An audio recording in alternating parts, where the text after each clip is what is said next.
Imagine walking into a room, expecting to hear ideas, passion, and energy, only to have everything shatter in an instant.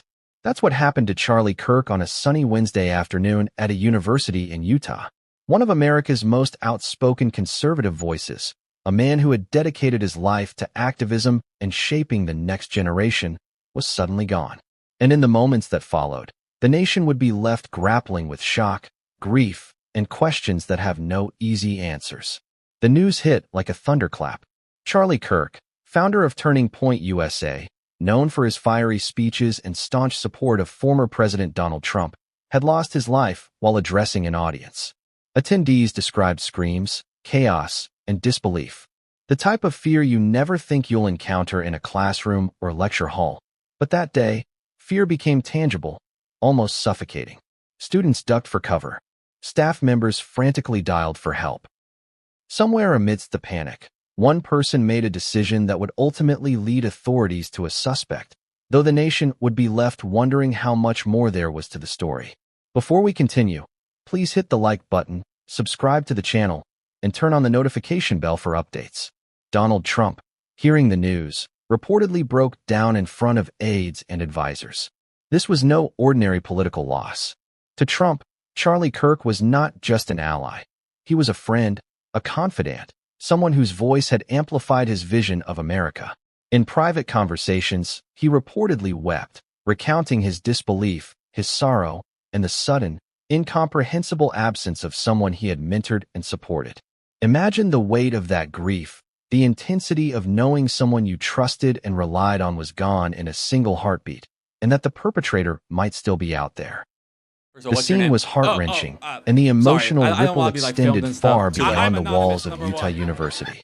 As the news broke across every network, a wave of speculation began. Who could commit such an act? What could drive someone to silence Charlie Kirk in such a violent manner? Authorities scrambled, the nation held its collective breath, and yet, amid the uncertainty, Trump made a statement that would shock the public. Speaking to Fox News, he claimed with what he called a high degree of certainty that the suspect had been identified and was in custody. Not only that, he revealed that someone very close to the suspect had turned him in, and that the suspect's father had played a crucial role in convincing his son to surrender. Details like this were startling, almost cinematic in their complexity. A father confronting the unimaginable actions of his child, a political ally in tears, and a nation watching every development with bated breath. Meanwhile, on the steps of Air Force Two, another emotional scene unfolded. Charlie Kirk's widow, Erica, stood with a mix of grief and stoicism that only someone who has just lost the love of their life could embody. Comfort came in the form of Usha Vance, wife of U.S. Vice President J.D. Vance, who placed a gentle hand on Erica's shoulder, offering solace in a moment that was deeply intimate yet intensely public. The image of Erica Kirk, standing alone yet supported by those around her, would be replayed on every news channel, shared across social media, and remembered as a symbol of raw, human grief. One can almost feel the tension in the air, the weight of a coffin being flown to Arizona, carrying not just the physical remains of Charlie Kirk, but the hopes, dreams, and political ambitions he represented. What makes this story so compelling, so urgently relevant, is the combination of personal tragedy and political magnitude. Charlie Kirk's death is not just a headline. It is a seismic event in American politics, particularly for the conservative movement. It calls into question security at public events, the vulnerability of political figures, and the broader cultural divisions that shape how Americans respond to violence. It forces us to consider uncomfortable truths about public life, private safety, and the unexpected intersections of personal relationships and national events. The suspect, reportedly around 28 or 29 years old, is still under investigation, and while authorities say he appears to be college age, every new detail seems to layer more questions upon the already staggering number of uncertainties surrounding the case. Donald Trump's tears are not just a human reaction. They are symbolic of a larger narrative. Here is a former president, accustomed to control, accustomed to projecting strength, visibly shaken by a loss so personal and sudden. He is a man who has faced countless political battles, legal challenges, and public scrutiny. Yet even he is vulnerable when confronted with the death of someone he considered a vital ally. In recounting his emotions, his statements, and the specifics about the suspect, Trump opens a window into the human side of leadership that few ever see. It is a side marked by grief, by loyalty, and by the intense, often overwhelming responsibility of holding power while mourning the loss of a friend. The timeline of the events that afternoon is still being pieced together, but the fragments paint a vivid picture. A lecture hall that had been filled with ideas and applause suddenly became a sight of terror. First responders rushed in, chaos reigned, and students who had once idolized Charlie Kirk for his charisma and eloquence found themselves grappling with mortality in a space they considered safe. The emotional intensity of that day is difficult to convey, but it is essential to understand the gravity of the moment and the profound impact it had not only on the immediate witnesses, but also on the political landscape that Kirk inhabited. As the investigation unfolds, authorities are piecing together the sequence that led to the suspect's identification. Trump has indicated that it was someone very close to the suspect who ultimately turned him in, and that the father played a key role in convincing his son to submit to law enforcement. This revelation alone opens countless questions. What was said between father and son? How did someone so young become involved in such a violent act? And why did the father wait, if at all, to intervene? These questions linger in the air, heavy with tension, as the nation waits for official updates. Meanwhile, across the country, supporters of Charlie Kirk are struggling to process the news. Social media feeds are flooded with tributes, reflections, and speculation. Conservative commentators are dissecting every statement, every clue, every emotional response, attempting to make sense of a tragedy that feels both personal and political.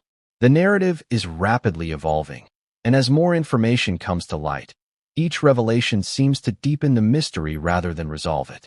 It is a story that demands attention, reflection, and engagement because it touches on so many facets of modern American life: politics, personal safety, media influence, and human emotion. In this context, the image of Erica Kirk being comforted on Air Force Two takes on a deeper resonance. It is a moment that captures the intersection of private grief and public duty, illustrating the stark contrast between the individual human experience and the broader political implications of a death like this. Usha Vance's quiet support is emblematic of the networks of care that emerge in the wake of tragedy, offering a human counterpoint to the political and media frenzy that surrounds events of this magnitude. It is a reminder that, amid the chaos, there are still acts of compassion and solidarity that transcend ideology and politics. Donald Trump's statement that the suspect is 28 or 29 adds another layer of complexity. Authorities had initially described the suspect as college age, suggesting a young adult still navigating the formative years of life. This detail invites questions about motive, mental state, and the influences that may have shaped the suspect's actions. It is a stark reminder that violence can emerge from unexpected places, and that even those who seem to be ordinary young adults may be capable of extraordinary acts with profound consequences. At the same time, the political dimension of this story cannot be ignored. Charlie Kirk was more than just an individual. He was a symbol, a figure whose influence extended beyond his immediate circle. His death represents a loss not just to his family and friends, but to a movement, a network of ideas, and a generation of activists who looked to him for guidance and inspiration. It is a loss that reverberates across the political spectrum, forcing introspection, debate, and, inevitably, speculation about the future. And yet, despite the intensity of the emotions, the grief, and the questions, there is a thread of hope, however fragile. The identification of the suspect, facilitated in part by family intervention, suggests that justice may be attainable. It implies that even in the aftermath of tragedy, accountability is possible, and that the systems in place, law enforcement, community networks, and leadership, can respond effectively, even under the most challenging circumstances. But the full story is far from complete, and as more details emerge, the complexity of human emotion, political intrigue, and investigative process will continue to unfold in ways that no one can yet predict. As the nation continues to grapple with Charlie Kirk's death, one thing is clear: this story is far from over. Each revelation, each statement, each new piece of evidence adds another layer to a narrative that is already rich with drama, emotion, and suspense. The human stories, the political implications, and the unanswered questions create a tapestry that demands attention, reflection, and, most importantly, engagement. And as Donald Trump's tears remind us, even the most powerful among us are not immune to grief, loss, and the shocking reality of human mortality. How does a moment of hope suddenly become a whirlwind of terror? That question haunted every person in Utah the moment Charlie Kirk fell silent, leaving his audience in chaos. 1 minute. The lecture hall was alive with energy, students hanging on his every word, inspired, motivated, debating ideas, feeling the rush of possibilities. And the next minute, screams filled the room. Chairs toppled. People ducked under tables. The air smelled faintly of smoke and fear. And for some, it was the first time they confronted the real fragility of life. Charlie Kirk was more than just a speaker. He was a symbol for a generation that looked to him for guidance. He was someone who could ignite a room with passion, challenge conventional thinking, and create moments that were larger than any individual. That's what made the tragedy all the more incomprehensible. How could someone, seemingly so full of life and influence, be taken in an instant? And why would anyone target him? Donald Trump's reaction, raw and unfiltered, only magnified the gravity. Reports say he wept when informed. Imagine that. A man who's weathered political storms, controversies, and media battles, brought to tears by the news of a friend's death. This wasn't a political loss, he said. It was personal. Kirk had been there for him, supporting his vision, amplifying his message, and challenging a generation of Americans to engage with ideas Trump considered crucial. The death cut deeper than anyone expected. In the chaos of that afternoon, first responders and university staff worked frantically. Every second counted. Students called their parents, their voices shaking, struggling to explain the incomprehensible. Faculty tried to corral the frightened crowd, guiding them to safety. And yet, amid the chaos, a glimmer of procedural clarity emerged. Someone close to the suspect decided to act. Someone who knew what had happened, who understood the consequences, and who took responsibility. This detail, revealed later by Trump, would become central to understanding the story. The suspect's father, a figure whose motivations were layered and complex, convinced his son to surrender to authorities. This intervention is hard to unpack. Was it fear, moral awakening, guilt, or something more calculated? How does a parent navigate the horror of discovering that their child has committed an unthinkable act? The father's actions changed the course of the investigation, providing authorities with a lead that they otherwise might not have had. It was a quiet, almost invisible moment in the chaos, yet it held enormous significance. Meanwhile, the nation's media landscape erupted. News outlets scrambled to cover every angle. The tragedy itself, the investigation, the political ramifications, and the human stories. Social media was flooded with speculation, eyewitness accounts, and tributes. Each tweet, post, and video added a new layer to the narrative. Some were heartfelt, some sensationalized, and some downright contradictory. How could anyone discern truth from rumor when the story was unfolding in real time, under the intense glare of public attention? And then there was Erica Kirk, standing on the steps of Air Force Two, clutching her husband's memory as if sheer will could hold it together. She was comforted by Usha Vance, wife of Vice President J.D. Vance, in a moment that was profoundly human. Here, political power met intimate grief. Erica's pain, visible to millions, reminded the country that behind every headline is a human being grappling with loss. Her composure, even as she wept, sent a message.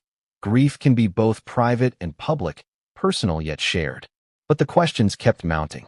Who exactly was the suspect? How had he become involved in this act? Authorities initially described him as college age, around 28 or 29, but there were conflicting details. Some witnesses described him as unassuming, almost ordinary, a stark contrast to the violence he allegedly unleashed. How does someone so young, seemingly on a path like any other adult, become capable of an act that shocks the nation? The psychology of violence, the hidden motivations, and the role of ideology all intertwined in ways that were both fascinating and disturbing. Donald Trump's statements added layers of complexity. He didn't just confirm the suspect was in custody. He suggested the suspect's surrender was orchestrated in part by his own family. This detail introduces an entirely new dimension, the personal dynamics behind the crime. Was this an act of influence, coercion, or genuine moral reckoning? And how much of this narrative would ultimately align with evidence? For Trump, the story was intensely personal. For the nation, it was a mixture of fear, curiosity, and moral contemplation.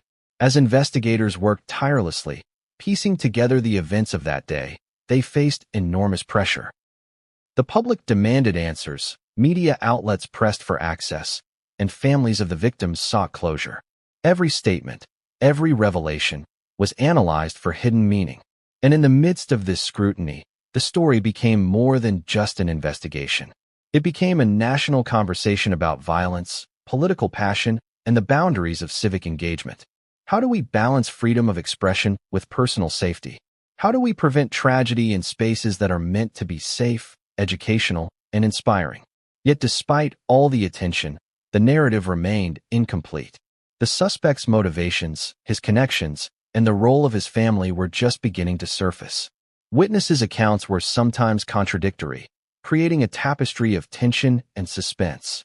Even as authorities worked diligently, the nation's appetite for answers grew insatiable. People wanted to know not just who did this, but why, and whether the cultural and political climate had contributed to such a drastic outcome.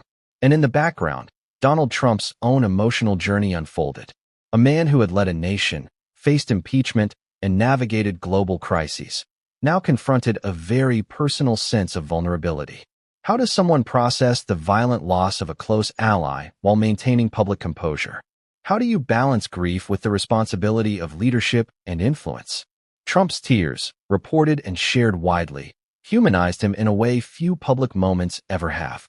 They revealed that even the most powerful are subject to the same shock and sorrow as the rest of us. This chapter of the story also highlighted the fragility of human connection in a politically charged environment. Charlie Kirk had allies, supporters, and friends, but his death exposed the thin line between public persona and private vulnerability. It revealed how quickly admiration can turn to tragedy, how rapidly an audience can go from applause to panic, and how delicate the boundary is between influence and exposure. Every lecture hall, every public event, every gathering of like-minded individuals carries inherent risk. Kirk's death, sudden and violent, became a stark reminder of this reality. And yet, amid the grief, confusion, and unanswered questions, there were glimmers of clarity. The suspect was in custody. The father's intervention had made it possible. Authorities were working diligently to understand the motivations, timeline, and connections. And Donald Trump, for all his political weight, was processing a personal loss that resonated far beyond the borders of political allegiance.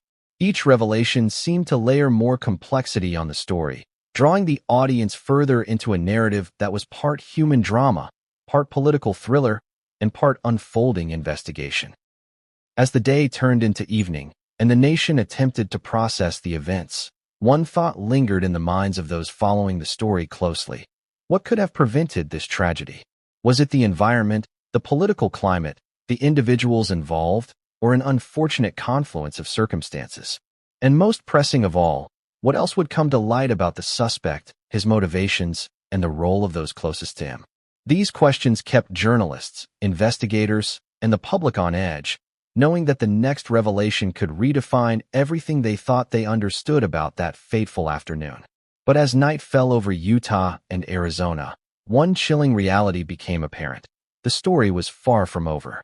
The investigation was ongoing, the nation was grieving, and every new detail hinted at even deeper layers of complexity and intrigue. The tension was palpable. Every statement from authorities, every report from the media, and every personal account was a piece of a puzzle that, when completed, promised to be both shocking and revealing.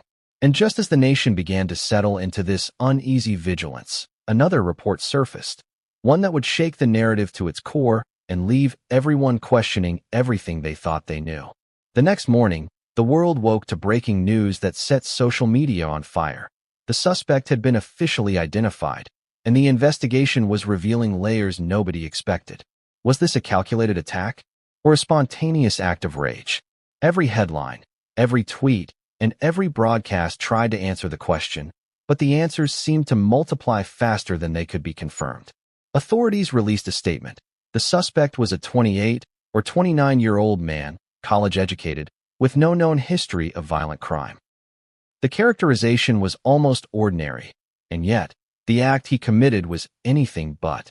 It's that tension, the ordinariness of the person versus the extraordinariness of the crime, that gripped the nation. How can someone who appears average, familiar even, become? Authorities released a statement. The suspect was a 28 or 29-year-old man, college-educated, with no known history of violent crime.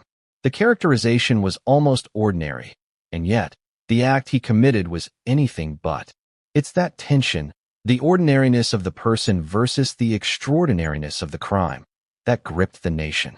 How can someone who appears average, familiar even, become the center of such devastation? How do you reconcile the face of normalcy with the act of horror that shattered an entire community? Meanwhile, investigators dug deeper into the suspect's past. His upbringing, relationships, and even his social media activity were examined under a magnifying glass. Was there a political or ideological motive, as some initially speculated? Or was this the result of personal grievances, mental instability, or a complex interplay of influences? Each potential angle offered a story, but none yet provided the clarity the public demanded. And every detail leaked to the press fueled speculation, conspiracy theories, and political debates that threatened to eclipse the human tragedy at the center of it all. Donald Trump, ever the storyteller, began piecing together what he knew with emotion-laden commentary. According to him, someone very close to the suspect had turned him in, a statement that hinted at family dynamics that were as dramatic as the crime itself. The father's role became increasingly central. How does a parent process the discovery that their child has committed such a grave act? The moral and emotional weight of such a decision is immense. Convincing a son to surrender to authorities is not just an action. It's an ethical and psychological ordeal that few outside such a scenario could ever truly understand. On Air Force 2, Charlie Kirk remained in the public eye, her grief palpable yet restrained. She was a woman balancing the private agony of losing her husband with the public scrutiny of a national tragedy. Usha Vance, by her side, offered comfort that transcended words, a simple hand on the shoulder, a quiet presence, a recognition of shared human pain. The images of that moment circulated widely, and every viewer could sense the tension between public and private grief, between political spectacle and human reality. As details of the suspect emerged, questions about motive intensified. Students who had attended Kirk's speech recalled nothing in his words that might provoke such violence. He had been speaking with passion, yes, but also with thoughtfulness and respect. He had never been confrontational. And yet, the attack happened. Was it random? Or had someone been watching, planning, waiting for the perfect moment? Every possibility carried with it new chills, new layers of suspicion, and new anxieties about safety in spaces that should have been secure. The timeline of the events came under scrutiny. When exactly did the suspect decide to act? Was it premeditated or a sudden outburst? Investigators began reconstructing the moments leading up to the shooting, interviewing witnesses, reviewing security footage, and analyzing digital footprints. Every detail mattered: how the suspect entered the building, what he carried, and even the way he navigated the crowd. The minutiae, which might seem mundane to an outsider, were critical to understanding the magnitude of planning, or lack thereof, that went into this tragedy. Donald Trump's public statements added a layer of political and emotional intrigue. He emphasized the father's involvement in bringing the suspect to justice, framing it as a story of accountability and intervention. But beneath that narrative, there was an unspoken question. Could this story have ended differently? Could the father have acted sooner? Or was this the earliest opportunity to prevent further tragedy? And as the public considered these questions, the lines between morality, responsibility, and legality became increasingly blurred. At the same time, Charlie Kirk supporters, both online and offline, reacted with a mixture of outrage and grief. Vigils were held, hashtags trended, and commentary poured in from across the political spectrum. Some saw the tragedy as emblematic of the country's polarization, a symbol of rising hostility and ideological extremism. Others focused on the human loss, emphasizing that politics should never overshadow the grief of a widow, a family, and an entire community. The tension between these perspectives created a cultural conversation that was as heated as it was deeply personal. The investigation also revealed something striking about the suspect's relationship with those around him. Friends and acquaintances painted conflicting pictures. Some described a quiet, introspective individual who rarely expressed anger. Others mentioned recent changes in behavior, moments of volatility, and expressions of dissatisfaction that had seemed minor at the time. This contrast between public perception and private reality highlighted a central theme of the tragedy: the unpredictability of human behavior and the difficulty of truly knowing the people closest to us. In the midst of all this, questions about security protocols became unavoidable. How could such an attack occur in a university setting, with hundreds of students and faculty present? Were there lapses in procedure, or was this a case of a meticulously timed act that exploited standard practices? Administrators faced tough questions, and families demanded explanations. The answers, however, were slow to emerge, leaving the public in suspense and the media desperate for exclusive insight. And then there were the political ramifications. Every statement from Trump, every media appearance by allies, and every reaction from opposition figures became a chess move in a larger narrative. The event, tragic as it was, had already become a story with consequences that extended beyond the individual loss. How would this affect policy discussions on security? How would it influence national conversations on political rhetoric, mental health, and gun control? Every angle seemed interconnected, every reaction amplified, and every new report added tension to a narrative that was still unfolding. As the sun set on the first full day after the attack, one thought dominated the minds of investigators, journalists, and citizens alike. What really drove this person to commit such an act? Was it ideology, personal grievance, mental health issues, or a dangerous mix of all three? And even more pressing, were there signs that had been missed, signals that might have prevented this, or warnings that had gone unheeded? Each question added layers to an already complex story, turning a single tragic act into a national puzzle with no easy answers. And just when it seemed the narrative was stabilizing, a new revelation emerged, a detail that would challenge the assumptions about the suspect, his motivations, and the circumstances surrounding the crime. Something about this detail was so unexpected, so counterintuitive, that it would force every observer to rethink everything they thought they knew. The investigation, the grief, the political commentary, and the human drama were converging, setting the stage for revelations that promised to be as shocking as the event itself. And for everyone watching, waiting, and speculating, the question remained: what would come next? The morning after the suspect's identification, the air in Utah was thick with tension and disbelief. Residents, students, and faculty still replayed the harrowing moments in their minds. The sudden chaos, the panicked screams, the unthinkable act that had claimed Charlie Kirk's life. Every corridor of the university, every lecture hall, every campus cafe seemed to carry the echo of that fateful afternoon. It wasn't just the physical spaces that felt tainted, it was the invisible sense of security, shattered in a matter of minutes. News cameras flocked to the campus perimeter. Helicopters hovered above like mechanical vultures, capturing footage of barricades, police cars, and the steady stream of investigators moving with meticulous purpose. Crowds had begun to gather, journalists jostling for vantage points, while students and locals tried to piece together the fragments of what they had witnessed. Every face in the crowd reflected a different emotion: fear, grief, disbelief, anger. The complexity of human response to tragedy was on full display, and it underscored the broader impact of the shooting. This wasn't an isolated incident.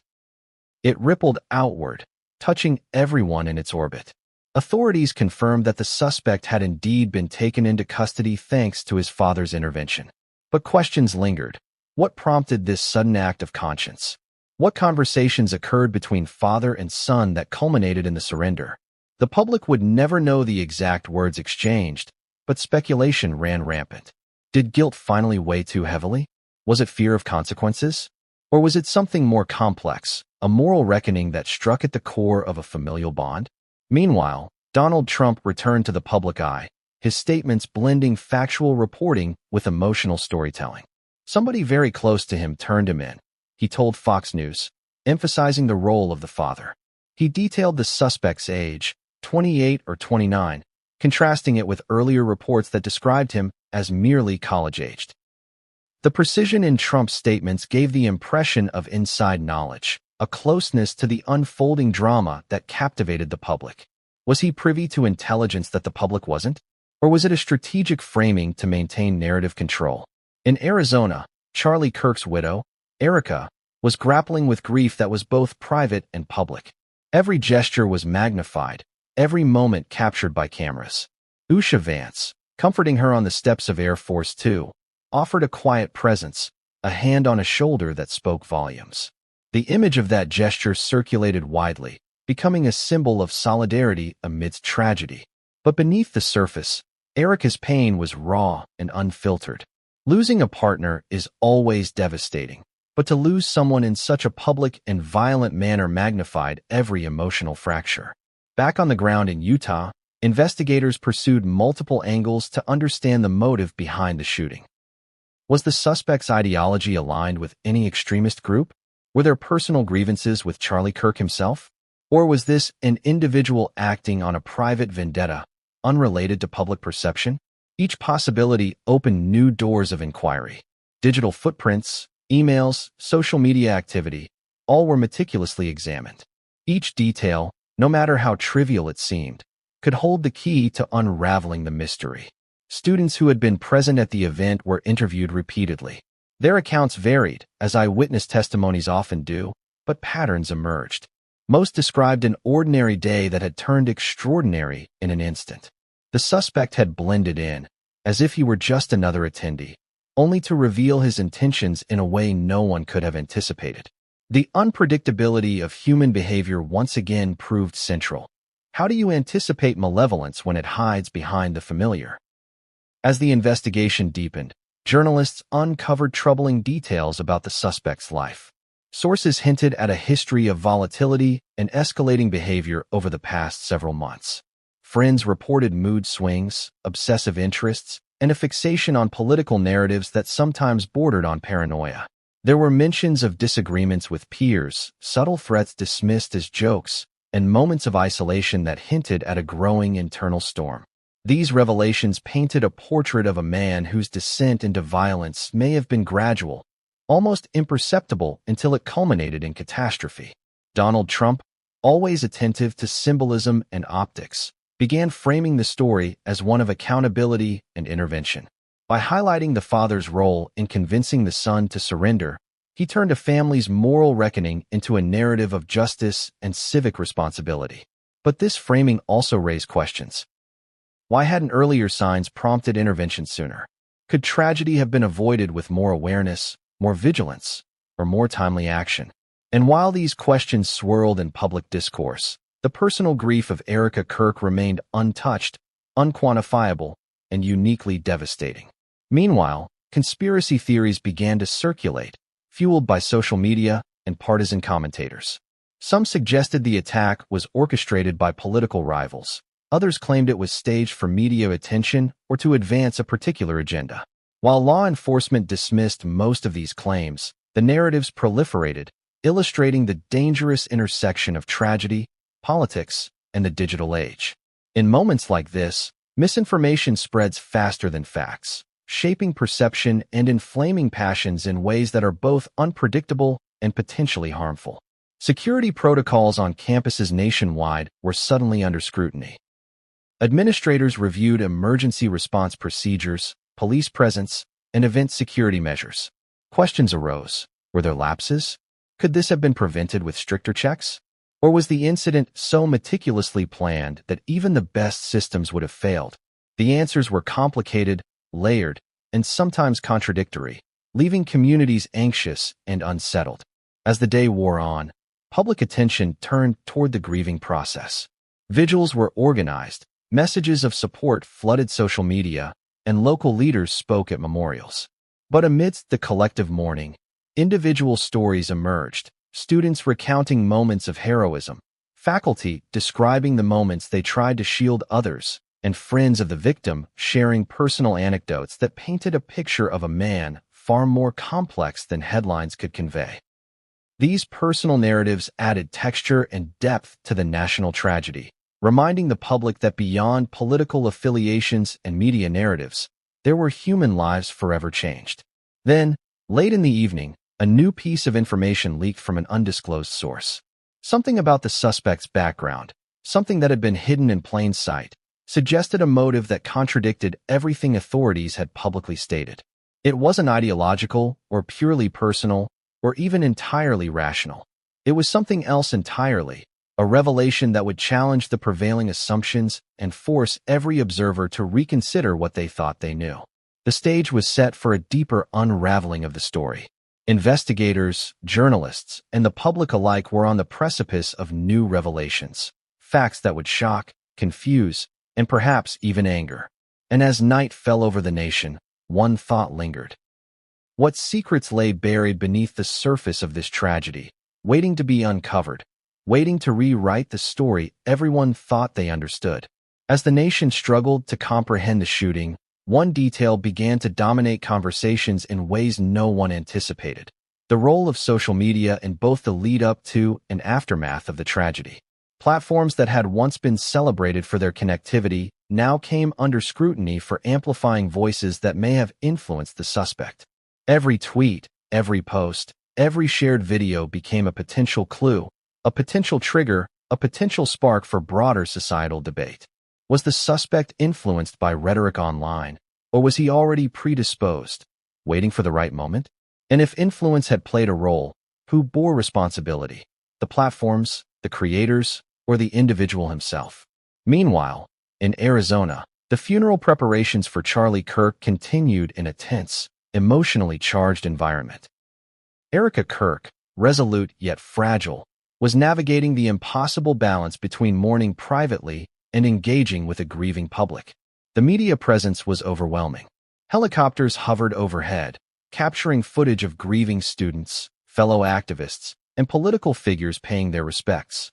Among them was Usha Vance, whose comforting presence had already become emblematic of support in the midst of heartbreak. But even her poised demeanor could not shield Erica from the overwhelming reality that the man she loved, the partner she had envisioned a life with, was gone, taken in a moment of senseless violence. Donald Trump, never one to stay silent in the midst of national drama, made a series of appearances that combined grief, anger, and political commentary. He described the suspect's age, the father's role in turning him in, and the trajectory of events leading to the suspect's surrender. But beneath the surface, his statements carried a more provocative undercurrent. Questions about societal responsibility, the influence of extremism, and the accountability of those closest to the suspect. Every sentence seemed calibrated to ignite debate, provoke thought, and maintain public engagement. Was this about facts, or was it about shaping the narrative? The lines blurred quickly, leaving the public to wrestle with both truth and interpretation. Back on the university campus, investigators delved deeper into the suspect's personal history. Friends, acquaintances, and neighbors were interviewed extensively, painting a portrait that was both ordinary and deeply unsettling. By day, the suspect had appeared average, a quiet, somewhat reserved individual who blended seamlessly into everyday life. By night, according to sources, he exhibited behavior that hinted at escalating tensions, moments of anger, obsessive interest in political discourse, and a growing isolation from peers. The contrast between these two facets of his life fueled endless speculation. How could someone who seemed so normal harbor such destructive intent? And was this a warning that had been missed?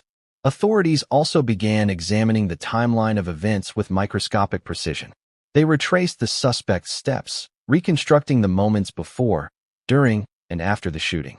Surveillance footage, security logs, and witness statements were cross-referenced to create a detailed sequence. Every second mattered.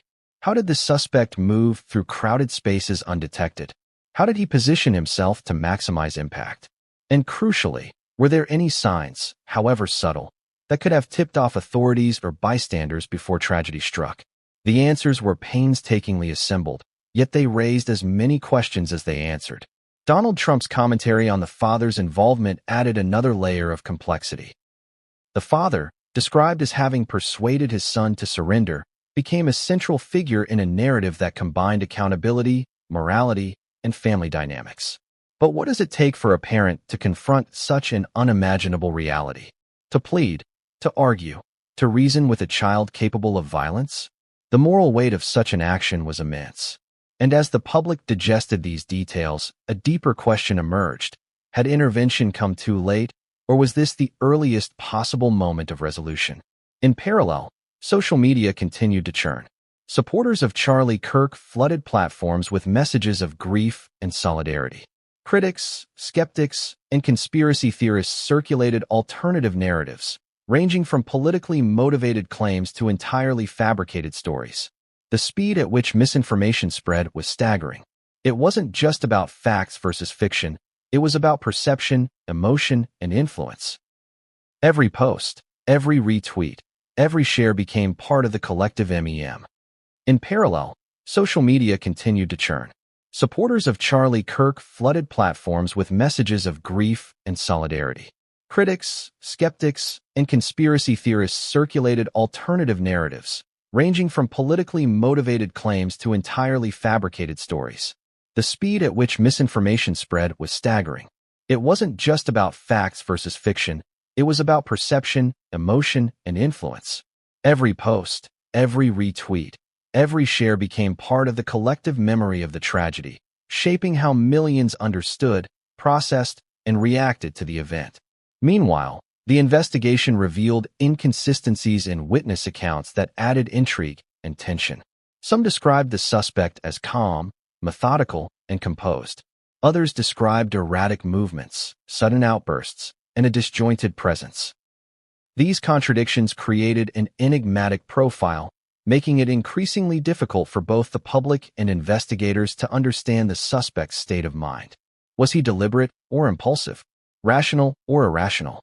The answers mattered not just for legal proceedings, but for societal understanding of how such violence could erupt in seemingly ordinary settings. Erica Kirk's public appearances further amplified the emotional stakes. Each statement, each gesture, each tear was magnified by media coverage, reinforcing the personal human cost of the tragedy. She was no longer just a widow. She was a symbol of grief in the public eye, a representation of a life abruptly interrupted by violence. And yet, despite the scrutiny, her composure, fragile as it was, demonstrated resilience. How does someone navigate mourning while the world watches? How does one grieve publicly without losing private dignity? These questions haunted not just Erica, but every observer, every journalist, and every citizen following the story. The political ramifications were equally intense. Conversations in Washington, D.C., and across the country shifted rapidly. Questions of policy, security, and the influence of public rhetoric took center stage. Lawmakers debated measures to prevent similar incidents, while commentators analyzed the shooting through ideological lenses. Every narrative, every perspective was amplified, dissected, and critiqued, creating a dizzying array of interpretations. The tragedy was no longer just a personal loss. It had become a national conversation about responsibility, security, and morality. Late in the day, yet another revelation emerged that threatened to reshape public perception. Authorities hinted at an unexpected connection between the suspect and certain political networks, though details remained scarce. The suggestion of an ideological element, however tenuous, reignited debates about radicalization, social influence, and the role of information in shaping actions. Suddenly, what had appeared to be a singular act of violence seemed part of a broader, more complex web of societal pressures and personal circumstances. As the chapter drew to a close, the question lingered like a shadow over the nation. What deeper forces, unseen and unmeasured, had propelled the suspect toward this act? And more provocatively, what might still be hidden, details yet to emerge that could upend the narrative entirely? The stage was set for revelations that promised to challenge assumptions, spark debate, and reveal truths that no one had yet imagined. The following morning, Utah awoke to a city still gripped by disbelief. The news cycle had not slowed. If anything, it intensified. Every local outlet, every national network, every social media feed was dominated by the same haunting question: why? Why did Charlie Kirk, a man known for his passionate activism, his eloquence, his tireless engagement with right-wing causes, meet such a violent end? And more importantly, could it have been prevented? Authorities released additional details about the suspect's arrest. The father's role, already described by Donald Trump as pivotal, was now being examined more closely by investigators. What had prompted this parental intervention at the exact moment it occurred? According to sources, it was not a simple moral awakening. There had been months of tension, subtle warnings ignored, conversations that brushed against potential danger but were dismissed as ordinary youthful angst. The father reportedly noticed behaviors, minor at first, escalating in severity over weeks, months, until finally, the gravity of the situation became undeniable. That realization, combined with the looming consequences, prompted the intervention that likely prevented even more bloodshed. Yet even with the suspect in custody, uncertainty lingered. Authorities maintained a careful balance between transparency and discretion, revealing just enough information to inform the public without compromising the investigation. They confirmed the suspect's age as 28 or 29, clarifying previous reports that had described him as college-aged. Background checks were underway, examining employment history, personal associations, and social affiliations. Every piece of data mattered. Every connection could illuminate motives previously obscured. But as the layers unfolded, contradictions emerged, fueling speculation and deepening the public's obsession with the case. On the political stage, reactions were immediate and dramatic. Donald Trump's statements framed the narrative in ways that emphasized both accountability and moral clarity. Somebody very close to him turned him in, he reiterated, painting a picture of decisive, ethical intervention. Yet critics questioned the timing, suggesting that signs had been missed or ignored. Could tragedy have been averted entirely if the right people had acted sooner? And if so, who carries the moral responsibility? The individual, the family, the community, or society at large? Meanwhile, in Arizona, Erica Kirk continued to navigate the impossible reality of life without her husband.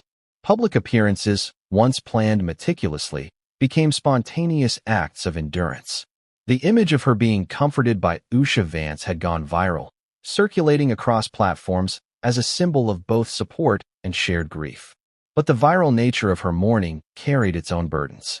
Every gesture, every word, every moment of visible emotion was scrutinized, analyzed, and interpreted. For Erica, the line between private grief and public performance blurred dangerously, a reminder of the unique cruelty that public tragedy can impose on those left behind. Campus life in Utah, meanwhile, was fractured. Students and faculty were attempting to regain a sense of normalcy, but the memory of the shooting lingered like a shadow. Counseling services were inundated with requests, while administrators debated enhanced security measures for future events.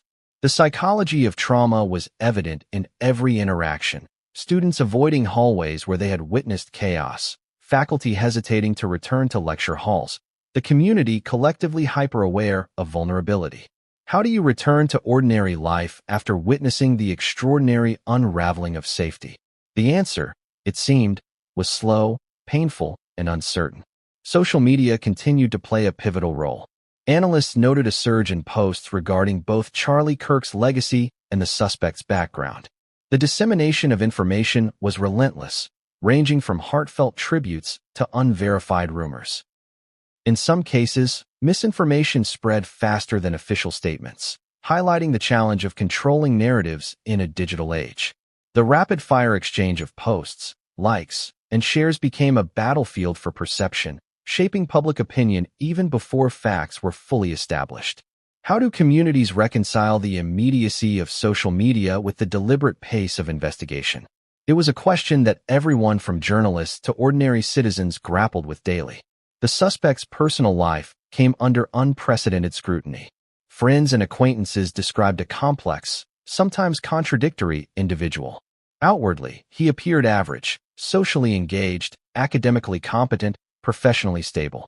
Yet behind closed doors, patterns of isolation, obsession, and subtle aggression emerged.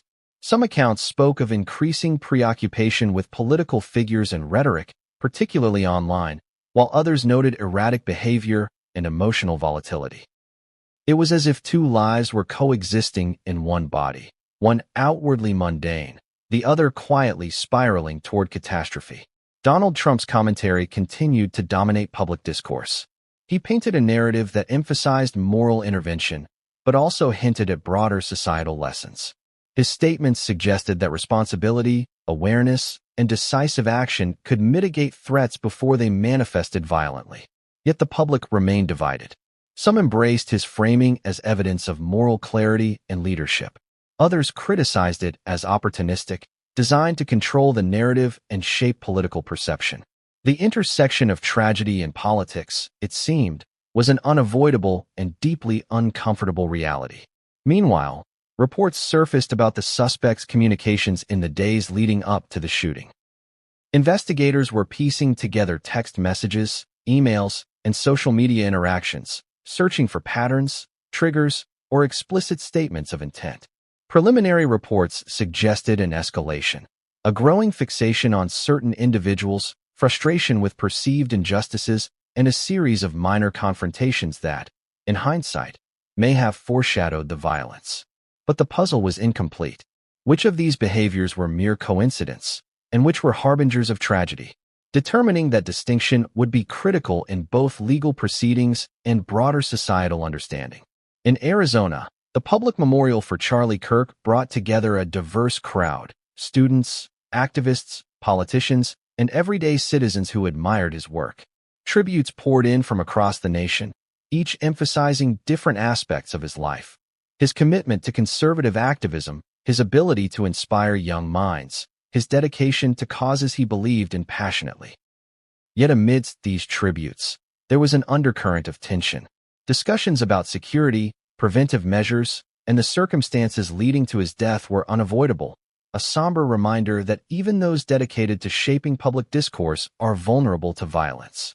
As the investigation unfolded, questions about accountability, influence, and morality became increasingly central. Was the suspect's act purely individual, or was it shaped by larger societal currents, rhetoric, political polarization, social pressures?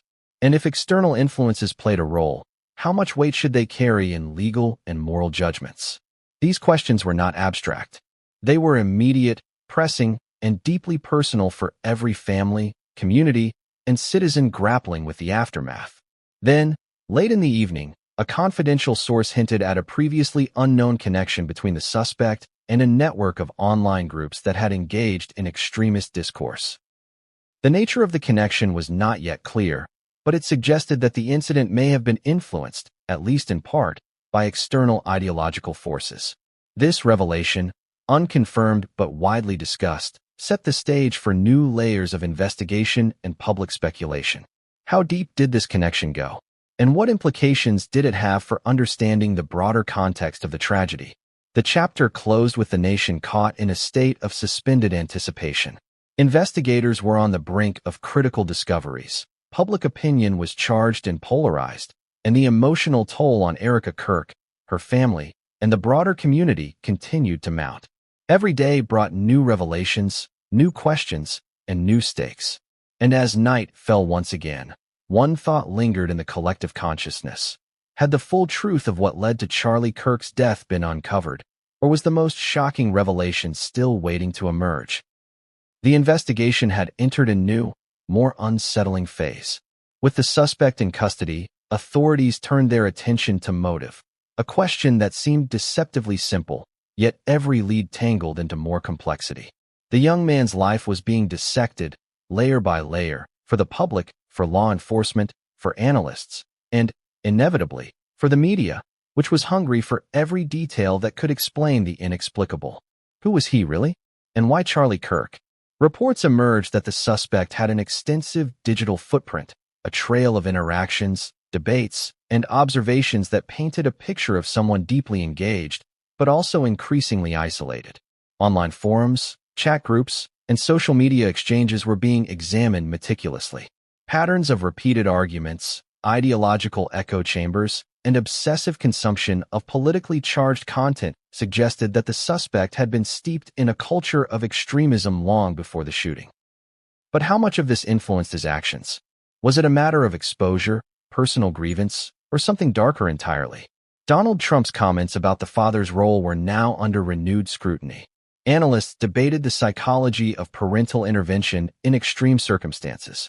A father confronting the unthinkable, his own child's potential for violence, posed questions about morality, responsibility, and the limits of familial influence.